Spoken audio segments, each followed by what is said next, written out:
I have in front of me the Purple Practice Book, page 141, with backside 142, which you were asked to try out on your own today. And this is a check, and I wanted to spend just a minute talking about some of the final syllables that are used here. So a very common way to end a word, a suffix that can be added, is to add tion, which almost always makes the sound shun. So in some of the word bank words here, for example, you see action and attention and motion and protection. So that tion actually makes the sounds that you would expect from an shun, but that is that sound. Now the other syllable that is used up there that is similar is sion. And it is similar, but it is generally more of a jun sound than a shun. It's very slightly different. So I see it here in confusion. You might be confused. You're in a state of confusion. It's almost a z sound.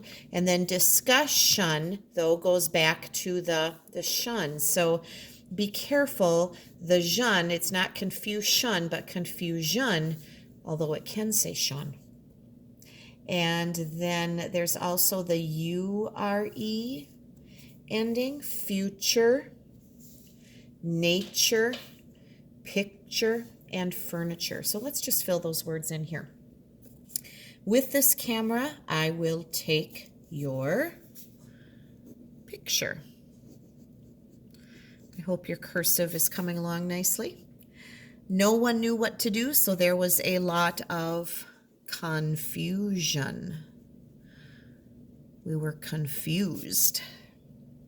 If you push the toy car, you set it in, well, it's going to move, so it will be in motion.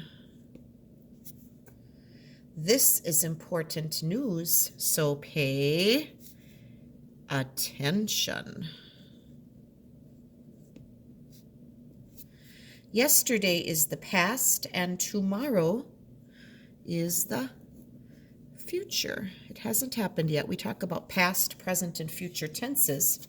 Future is what hasn't happened yet. If it's raining, an umbrella will give you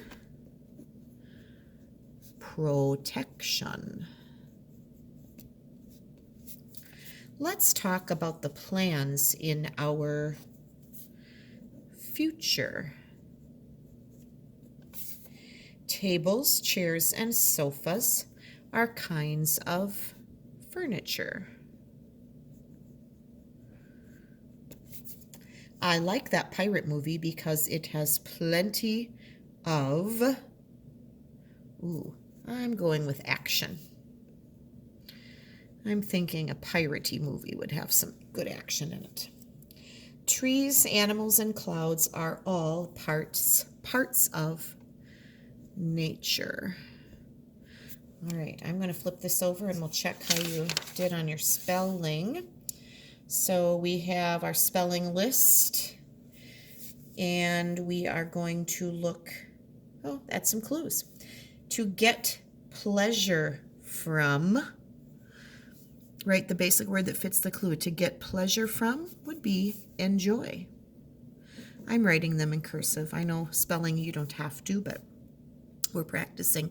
Number 2, an error would be a mistake. A human being is a person. Where flowers grow would be a garden.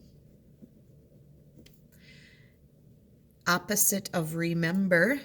I do this a lot, it seems. I forget where I put things. Number 6, a baseball official. I'm not sure if you've heard this one before. We call a baseball official an umpire, not a ref, but an ump. Sometimes they call him or her an umpire. A command would be an order. Protects your head. I'm thinking that is a helmet. Opposite of solution. Well, before you solve it, you have a problem, and then you come up with a solution. And soft floor covering, probably carpet. And then those two sentences on the bottom, make sure you used your challenge words and check for capital letters at the beginning and ending marks at the end.